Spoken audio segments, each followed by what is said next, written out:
If I own one of these, I'm going to jail. There's no way around it. If I own one of these, I am going to jail. Guys, some days are just better than others. And today, even though you can see the car's wet, we have McLaren Senna. And yes, I know we're inside, but we're going to be going out to drive it like we did drive it here. But I know it's not ideal, but you can't say no to McLaren Senna when you get one. Now, this one is volcano red with a two-tone, kind of with a carbon fiber right here in the middle. I gotta say, this is probably the most aggressive supercar you can drive on a day like today. This is probably the most track-focused hypercar ever made. I mean, look at the tires. This is definitely not made for a cold, late October rainy day, but this thing is absolutely crazy, and today I'm going to show you what it's like to drive it. So if you guys thought the exterior of the Senna is crazy, I got to show you the interior of this thing. So we open it up, and if you thought the Porsche carbon buckets were aggressive, this is absolutely next level. One piece, and they probably hold you tighter than any other seat. There is absolutely no storage compartment anywhere near here. I mean, everything is just completely track focused. You have the harnesses behind the seats. Like, you can't even see the door handles. You have the window right here that helps you see the road and I guess the better racing lines. Now, the dash is typical McLaren. You have the regular screen that we've been seeing since the McLaren 720S, kind of the regular infotainment right here. But again, like I said, no storage at all. There's no glove box. In the middle, there's not really any hidden compartments, anything you can really store anything in.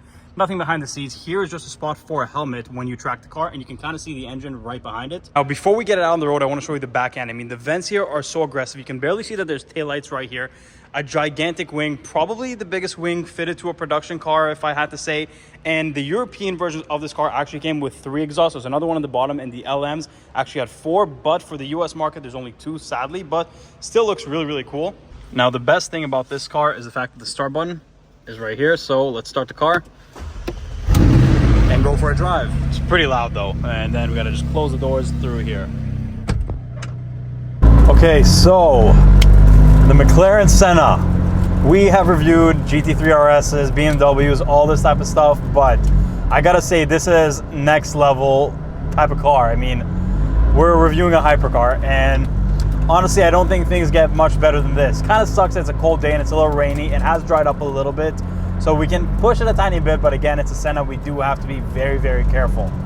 This thing is an absolute monster. The term hypercar very much applies here. So basic stats, 790 horsepower. It's about 80 more than McLaren 720S. And you know, these things right now, they retail for about $1.3 million US. I mean, it's crazy to me that number sounds very, very low, because you know, it's SVJ money, or SVJ 63 maybe, and you just don't get this in that type of car. This is, you know, something more along the lines of a P1. I love Ferrari at 918, but I mean, nowadays there's so many cars that are just approaching that price range that I don't think anything really adds up to something like a McLaren Senna. This car is an absolute race car. I mean, I can feel every little piece of the road. You hear the rocks flying around.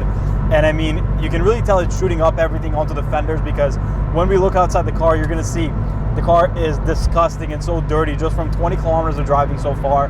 I mean, it picks up everything, but the other thing it picks up is speed.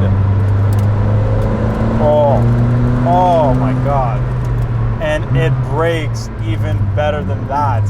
You have the big spoiler in the back that helps you brake, and also the brakes in this car. I mean, everything in this car is so tight, like so purpose built, and you can tell that with the interior. I mean, you have literally a spot for the helmet right behind here because the car was meant to be tracked. And also there's an option, it's not fitted to this exact car, but it is like a little water bottle here that you can kind of drink while you track, so you don't have to take your hands off the wheel. I mean, this car is so purpose built, and I mean, you even have the dash right here, the digital display that you can just fold pressing a button, so it doesn't really distract you too much, and you can just see the little kind of things you need to see, like your RPMs and your speed and what gear you're in. And that's about it, because honestly, when you're in the track, you don't really need to know anything else. Now, the thing that you don't get in any other car that I love is these windows right here at the bottom. I can see the road, I can see where the lines are, and on a racetrack, you'll be able to see where the racing lines is, you'll be able to see where the curb is. I mean, it's just so purpose built, and I can't stress that enough. But man, driving this thing, like, it feels so planted even with all the power, because as you can tell by the look of this car is not built to be pretty. I mean, the amount of controversy that there was when this car came out was crazy, because this car was 100% purpose built to just go fast. How can we go as fast as possible? Just with what we have. They don't care about how it looks. Everything here is function over form. Now, speaking of the glass, you have the little glass right here, but also the window. It only opens up from here to here, so can't go through a drive-through, can't really even reach your hand out of the window too much. And not only that, you also have another window on top to kind of make this very small interior feel a lot more spacious, because again, this is tiny. I mean, it's so small. You have so much car behind you. I mean, the thing that kind of feels like, not to that extent, but it almost feels like a LaFerrari, where you feel like you sit so far up in front and there's just so much car behind you. You get a very similar feel when you're driving this car. And as much as this has, you know, the same steering wheel as other McLarens, same dash, same center kind of display, nothing else is really the same. You don't even have a glove box. You got no cup holders. You got absolutely nothing for comfortable everyday driving. There's no storage at all.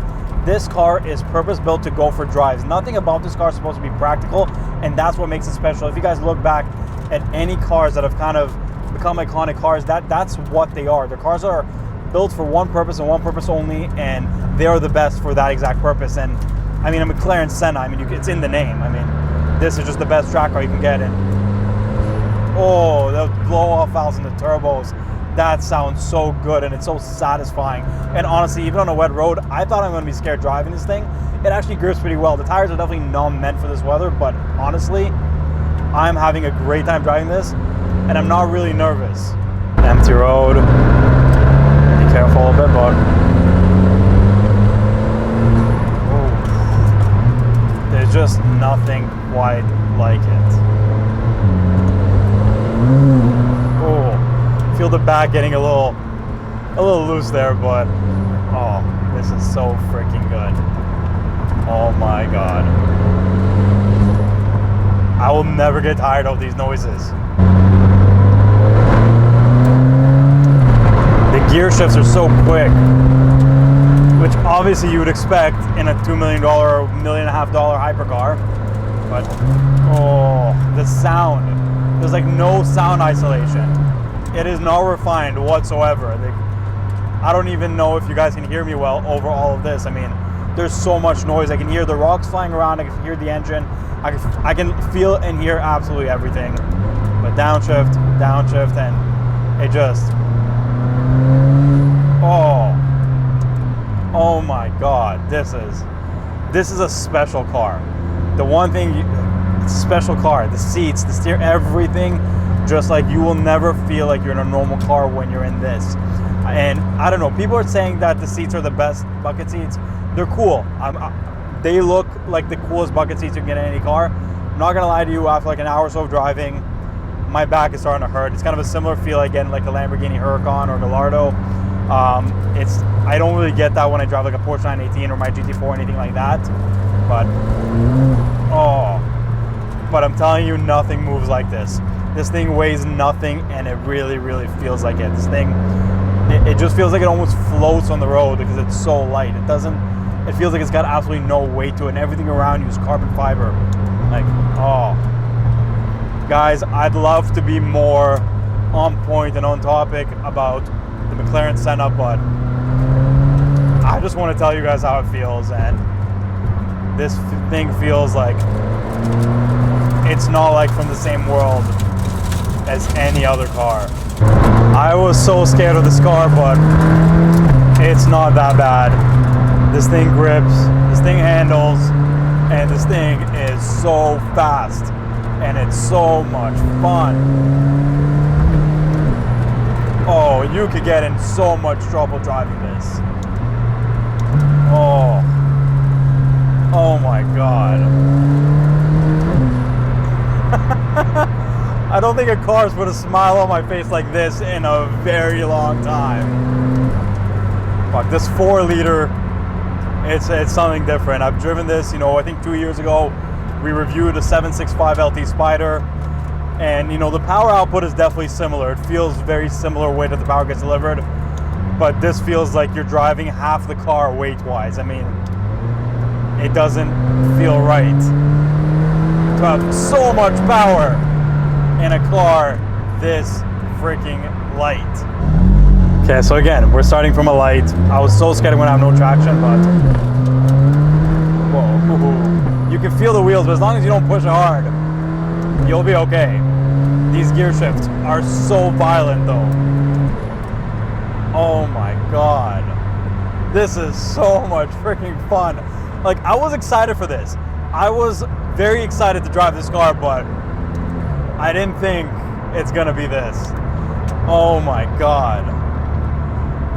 Guys, the aero in this car, everything. I mean, this is... Honestly, if you have $1.5 million laying around and you have not bought a McLaren Senna yet, I don't know what you're doing with your life. I am not a big McLaren guy whatsoever. And I'm not a big track guy whatsoever. But man. Oh, I cannot own one of these.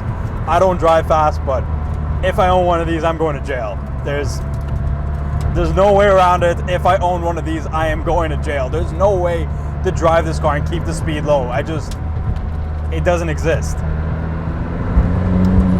Oh my God, and the paddle shifters are pretty satisfying. You hear that little click, and they're pretty big, right? I think the older McLarens had smaller paddle shifters, and I wasn't doing it, but this, like, you know, carbon fiber paddle shifters, a carbon fiber steering wheel. Oh my God, this is like next level. This is crazy, and it feels, as much as people say McLaren's not reliable, and I don't know, right? But the way it feels right now, the car works, the car is solid, and like, man, oh man, nothing has put a smile on my face like this in a long freaking time. Now, fun fact, for a lot of people are gonna find this amusing, and I gotta say I was one of them.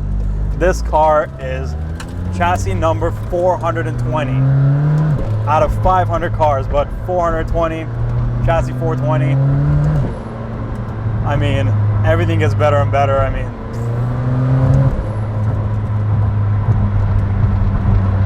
all I gotta say is I am very, very, very happy right now. Oh. You know, normally I tell you guys facts about the car and all that, but there's no point. There's no point. You don't spend $1.5 million on a car because it makes sense. That's not why you buy the car. You buy the car because of this.